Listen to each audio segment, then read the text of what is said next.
In history, there have been few attempts to remove the blessed body of Rasulullah sallallahu alaihi wasallam. There was a very famous Muslim leader. His name was Nuruddin Zinki. Nuruddin Zinki was part of the Seljuk Empire, and he ruled over Syria. And he was the mentor of Salah ad-Din al-Ayyubi. One time, Nuruddin, after praying Tahajjud, he went to sleep, and in his dream, he saw Rasulullah sallallahu alaihi wasallam.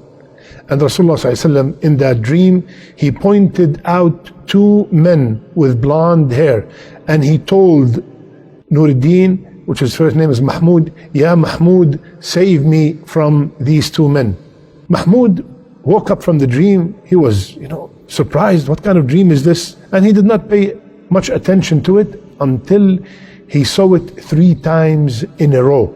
Ya Mahmud, save me from these two men. Allahu Akbar. Jamaluddin al-Mawsili advised him to not to tell anyone and to immediately go to Medina. It said it took 16 days to arrive, and when he arrived there, the governor of Medina was surprised because he was not notified that he was coming.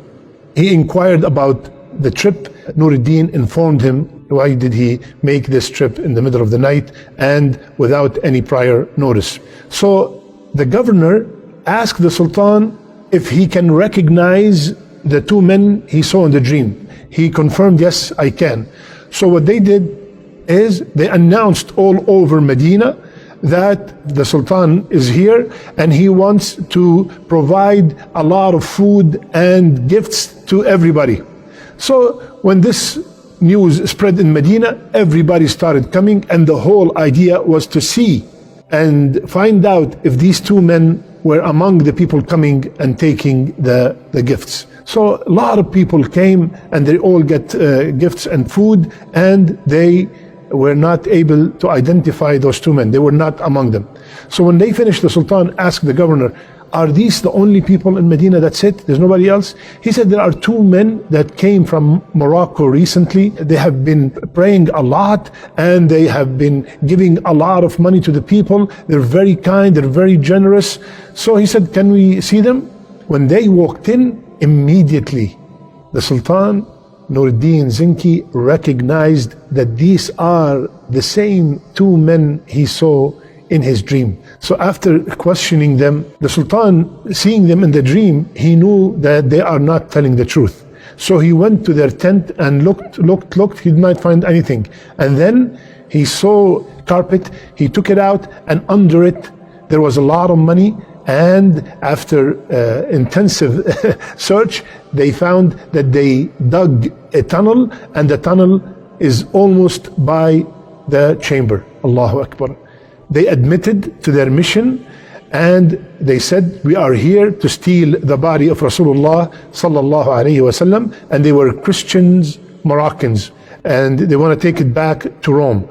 They were sentenced and they were executed. Now, after this incident, Nuruddin Zinki ordered a trench to be dug around the sacred chamber, and the trench will be filled with molten lead in order to prevent any future attempts to steal the body of Rasulullah sallallahu alaihi wasallam.